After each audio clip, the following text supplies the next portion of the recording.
আনিয়া নামের এই মেয়েটি একদিন বন্য একটি নেকড়ের প্রেমে পড়ে যায়। সে নেকড়েটাকে এতটাই ভালোবেসে ফেলে যে সে নেকড়েটিকে নিয়ে অসম্ভব রকমের সব চিন্তা ভাবনা করতে থাকে, এমনকি বিভিন্ন ফ্যান্টাসিতে ভুগতে থাকে। তাই নেকড়েটাকে সে একান্ত আপন করে পেতে অসম্ভব রকমের কিছু কর্মকাণ্ড করে বেড়ায়। কিন্তু একটা নেকড়ে আর একটা মানুষ কি কোনোভাবেই কোনোদিন একসাথে সংসার করতে পারে? আনিয়া কি আসলেই নেকড়েটিকে কাছে চায়, নাকি এটা তার ভিতরগত কোনো সমস্যা? এই সমস্ত রহস্যের সমাধান মিলবে এই ভিডিও এক্সপ্লেনেশনের মাধ্যমে। চলো তো ভিডিও শুরু করা যাক। গল্পের শুরুতেই আমরা আনিয়া নামের একটি মেয়েকে দেখতে পাই, যে তার ভাড়া বাসায় পুরো একা থাকে। মানে তার বাবা মা, ভাই বোন, আত্মীয় স্বজন বলতে যারাই আছে না কেন তাদের কেউই তার সাথে থাকে না। তার জীবনটা অন্য 5টা সাধারণ মানুষের মতো নয়। সে প্রতিদিন সকালে উঠে কাজে চলে যায়, এরপর সে কাজ থেকে এসে রান্নাঘরে খেয়ে দিয়ে ঘুমিয়ে পড়ে। মানে পুরোপুরি একটি একঘেয়েমি জীবন তার। মানে না আছে তার কোনো ভালোবাসার মানুষ, আর না আছে কোনো বন্ধু। সে কারোর সাথে মিশতেও পছন্দ করে না। মানে পুরোপুরি ইন্ট্রোভার্ট টাইপের একটা মেয়ে আনিয়া। আনিয়া প্রতিদিন জঙ্গলের একটি রাস্তা ধরেই কাজে যায়। সে একটি অ্যাড এজেন্সিতে আইটি বিশেষজ্ঞ হিসেবে কাজ করে। আনিয়ার বস আবার আনিয়াকে একটু অন্য চোখে দেখে। অফিসে যাওয়ার পর আনিয়ার বস তাকে কাছে ডাকে, তাকে সিডিউস করার চেষ্টা করে, কিন্তু তাই আনিয়া চেষ্টা করে সে যেন সবসময় তার বসের থেকে দূরে থাকতে পারে। প্রয়োজন ছাড়া সে তার বস এবং কলিগ কারোর সাথেই তেমন কথা বলে না। কাজ শেষ করে সে সোজা বাড়িতেই ফিরে আসে। এরকমই একদিন বাড়িতে ফেরার সময় জঙ্গলের পথে যাচ্ছিল, তখন সে জঙ্গলের পাশে একটি নেকড়েকে দেখতে পায়। এমনকি নেকড়েটিও তার দিকে এক দৃষ্টিতে তাকিয়েছিল। দুজন দুজনের দিকে তাকিয়ে থাকার পর নেকড়েটি হঠাৎ জঙ্গলের ভিতরে চলে যায়। এরপর দেখা যায় আনিয়া অফিসে চলে আসে। অফিসে তার বস তাকে ফোন করে বলে যে সে অফিসে আসবে না আগামী দিন। কিন্তু আনিয়ার তাতে কিছুই যায় আসে না, কারণ সে তার বসকে মোটেই পছন্দ করে না। আর সে বসে বসে কম্পিউটারে কিছু নেকড়ের ছবি দেখছিল। এরপর আনিয়া আবার সেই জঙ্গলের নেকড়েটিকে খুঁজতে থাকে, কিন্তু সে ওই দিন নেকড়েটিকে কোনোভাবেই খুঁজে পায় না। কাজ শেষ করার পর তার আবারও নেকড়েটার কথা মনে পড়ে। তাই সে ঘর থেকে বাইরে এসে নেকড়ের মতো করে ডাকতে শুরু করে। কিন্তু তাতেও কোনো লাভ হয় না, কারণ নেকড়েটা তার ডাকে কোনো সাড়াই দেয় না। এরপর দিন আনিয়া একটি সুপারমার্কেটে যায়। সেখান থেকে সে কিছু মাংস কিনে নিয়ে আসে। এরপর সে বাসায় ফিরে এসে কিছুটা মাংস নিজে খেয়ে নেয়, আর বাকিটা সে তুলে রাখে। এর পরদিন সকালে ঘুম থেকে উঠে সে সেই মাংসটুকু নিয়ে সে জঙ্গলের দিকে চলে যায়, কিন্তু আজও সে নেকড়েটিকে দেখতে পায় না। এরপর সে মাংসের টুকরাটি একটি ডালে ঝুলিয়ে রেখে চলে আসে। এরপর সে অফিসে চলে যায়, আর কাজ শেষ করে সে প্রতিদিনের মতো বাসায় ফিরে আসে। রাতে সে ঠিক করে ঘুমোতেও পারে না, কারণ প্রতিনিয়ত তার মাথায় সেই নেকড়েটার চিন্তাভাবনাই ঘুরে বেড়ায়। আনিয়া যে কোনো উপায়ে ওই নেকড়েটির সাথে দেখা করতে চাচ্ছিল। এর পরদিন সকালে সে আবারও সেই জঙ্গলে যায়, কিন্তু গিয়ে সে দেখতে পায় সেই মাংসের টুকরোটি সেখানেই পড়ে আছে। এর মানে হলো নেকড়েটা মাংসটি খায়নি, আর এটা দেখে আনিয়া প্রচন্ড পরিমাণে রেগে যায়। এর পরদিন আমরা আনিয়াকে হাসপাতালে দেখতে পাই। আনিয়ার দাদা বেশ অসুস্থ, তাই তাকে হাসপাতালেই রাখা হয়েছে। আর তখন সে গল্পের ছলে সে তার দাদাকে বলতে থাকে জঙ্গলে থাকা সেই নেকড়েটির কথা। আনিয়া এটাও বলে যে আমি তার জন্য একটি মাংস রেখে এসেছিলাম, কিন্তু সে এটাও খায়নি। দাদা তাকে বলে হয়তো নেকড়েটার অন্য কিছু পছন্দ। তারপরের দৃশ্যে দেখা যায় যে আনিয়া অফিসে এসে তার নিজের কাজ করছে। সে তখনও কম্পিউটারে কিছু নেকড়ের ছবি দেখছিল, আর তখনই সেখানে তার বস এসে তাকে নিয়ে কোম্পানির কাজে একটি অন্য জায়গায় যায়। তার বস তাকে একটি কাপড়ের ফ্যাক্টরিতে নিয়ে আসে। সেখানে কাজ শেষ হলে তারা আবার অফিসে ফিরে যায়। ফেরার পথে আনিয়ার বস আনিয়াকে একসাথে লাঞ্চ করার কথা বলে, কিন্তু আনিয়া সরাসরি তাকে না করে দেয়। আনিয়ার মুখে এরকম কথা শুনে তার বস একেবারেই অসন্তুষ্ট হন, আর তখন সে গাড়ি থেকে নেমে গিয়ে আনিয়াকে বলে তুমি একাই অফিসে চলে যাও।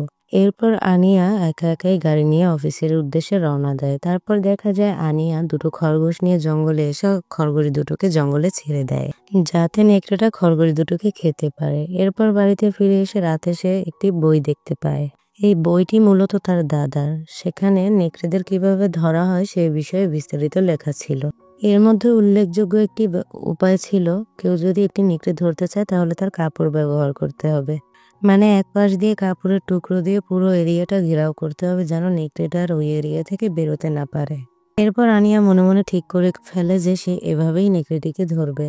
আর বাসায় থাকা সমস্ত কাপড়ের টুকরো সে একটি পলিথিনে ভরে ফেলে, যাতে এই কাপড়গুলো দিয়ে সে পর্যাপ্ত পরিমাণ টুকরো করতে পারে। আর তারপর সে কাপড়গুলো নিয়ে সেই ফ্যাক্টরিতে চলে আসে, যেখানে কিছুদিন আগে সে আর তার বস এসেছিল। সেখানে গিয়ে সে তার আনা কাপড়গুলোকে সব টুকরো করতে বলে। এরপর ওখান থেকে অফিসে যাওয়ার পর তাকে তার বস গাড়ির ব্যাপারে জিজ্ঞাসা করে। পর সে তার বসকে মিথ্যা কথা বলে যে গাড়িতে সমস্যা দেওয়ার কারণে আমি একজন মেকানিকের কাছেই গাড়িটা ঠিক করতে দিয়েছি। আনিয়ার কথা শুনে তার বস বিশ্বাস করে না। এরপর দেখা যায় আনিয়া আবার সেই জঙ্গলে যায়, আর গিয়ে সে দেখতে পায় একটি খরগোশ পড়ে আছে মৃত অবস্থায়। আর এটা দেখে সে বুঝতে পারে যে নেকড়েটি একটি খরগোশ নিয়েছে, আর এটা দেখে সে বেশ খুশিই হয়। পর আমরা আনিয়ার কাছে কয়েকজন মেয়েকে আসতে দেখতে পাই যারা ওই ফ্যাক্টরিতেই কাজ করে। আনিয়া ওই কাপড়ের টুকরোগুলো দিয়ে একটি দড়ির মতো তৈরি করে। আনিয়া নেকড়েটিকে ধরার জন্য তার কাছে কিছু অস্ত্রও রেখে দেয়। এরপর সে মেয়েগুলোর সাহায্যে কিছু দড়িও তৈরি করে নেয়। সে বাসায় ফিরে দেয়ালে কিছু ছিদ্র করে পেরেক মারতে থাকে, কারণ সে নেকড়েটিকে এনে এই রুমেই রাখতে চায় আর তার উপর নজর রাখতে চায়। এরপর যখন সে রাতে ঘুমাতে যায় তখন তার কাছে হসপিটাল থেকে একটি কল আসে, আর তখন তাকে জানানো হয় তার দাদার অবস্থা খুবই খারাপ। তখন সে দ্রুতই হসপিটালে চলে যায়। আনিয়ার দাদা হয়তো বেশি দিন বাঁচবে না। কথা শুনে আনিয়ার খুব মন খারাপ হয়ে যায়। এরপর হঠাৎই তার চোখ যায় কিছু ঔষধের দিকে। ঔষধগুলো মূলত মানুষকে অজ্ঞান করার ঔষধ ছিল। এরপর সে সেখান থেকে কিছু ঔষধ নিয়ে গাড়িতে করে সে জঙ্গলে চলে যায়। এরপর সে ওই মেয়েগুলোর সাহায্য নিয়ে কাপড়ের দড়িগুলো পুরো জঙ্গলের এরিয়াটাতে টানিয়ে দেয়। এরপর তারা মশাল জ্বালিয়ে পুরো এরিয়াটা ঘেরাও করে ফেলে। এরপর হঠাৎই আনিয়া নেকড়েটাকে দেখতে পায়, কিন্তু বাকি মেয়েরা নেকড়েটিকে দেখে ভয় পেয়ে ওখান থেকে পালিয়ে যায়। কিন্তু আনিয়া খুব সাহস করে নেকড়েটির কাছে যাওয়ার চেষ্টা করে। এরপর দূর থেকেই সেই অজ্ঞান করা ইনজেকশনটি তার গায়ে পুশ করে দেয়। এরপর সে নেকড়েটিকে গাড়িতে করে তার বাড়িতে নিয়ে আসে, আর নিয়ে আসার পর সে ওই রুমটিতেই রাখে নেকড়েটিকে, যেখানে সে আগে থেকেই ব্যবস্থা করে রেখেছিল।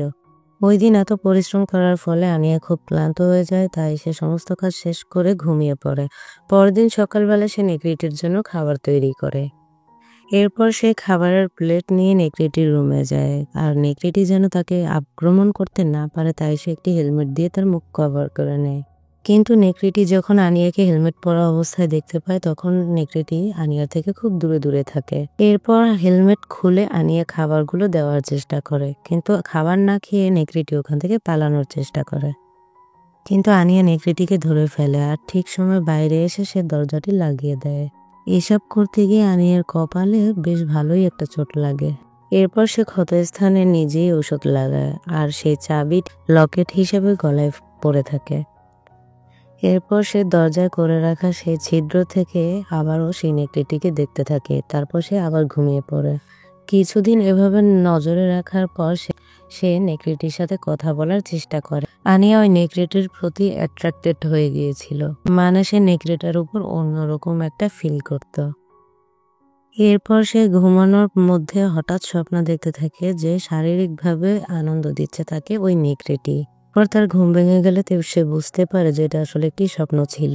এরপর ফ্রেশ হয়ে সে আবার একটি সুপার মার্কেটে চলে যায়, আর সেখানে গিয়ে সে নেকড়েটির জন্য আবার কিছু মাংস কিনে নিয়ে আসে। এরপর বাড়িতে ফিরে এসে সে দেখতে পায় নেকড়েটি একেবারে এগ্রেসিভ হয়ে গিয়েছে, এমনকি বাড়ির দেয়াল পর্যন্ত ভেঙে ফেলছে। এরপর দেখা যায় নেকড়েটি খুব ভয়ানকভাবেই আনিয়ার দিকে এগিয়ে আসছে, কিন্তু তখন আনিয়া ভয় পেয়ে সেই মাংসগুলো আর একটি খরগোশের বাচ্চা তার দিকে ছুড়ে দেয় যেন সে এগুলো খায়। নেকড়েটি সেগুলো না খেয়ে আনিয়ার দিকেই এগিয়ে আসে। খুব ভয় পেয়ে আনিয়া একটি ময়লার বালতির মধ্যে লুকিয়ে পড়ে, আর কিছুক্ষণ পর সেখান থেকে আবার বেরিয়েও আসে। এরপর একটি লোহার রড নিয়ে আনিয়া নেকড়েটির দিকে যায় তাকে আঘাত করার জন্য, কিন্তু সে তা পারে না, কারণ তার উপর একটু অন্যরকম আবেগ কাজ করে আনিয়ার। এরপর সে বিছানায় শুয়ে শুয়ে কান্না করতে থাকে, আর যখন সে কান্না করছিল তখন সেই নেকড়েটি তাকে এসে সারা শরীরের ঘ্রাণ নিতে থাকে। এরপর দেখা যায় নেকড়েটি ওখান থেকে চলে যায়, কিন্তু সে আনিয়ার কোনো ক্ষতিই করে না, এমনকি একটি নখের আঁচড় পর্যন্ত দেয় না। এর পরদিন সকালে যখন আনিয়ার ঘুম ভাঙে তখন সে দেখতে পায় ওই নেকড়েটি তার রুমেই বসে আছে, এমনকি বসে বসে তার পায়ের আঙুলগুলো চাটছে। এরপর দেখা যায় ওই একইভাবে আনিয়ার পুরো শরীর চাটতে থাকে ওই নেকড়েটি। আনিয়াও এটা উপভোগ করতে থাকে, সে কোনোভাবেই নেকড়েটিকে বাধা দেয় না।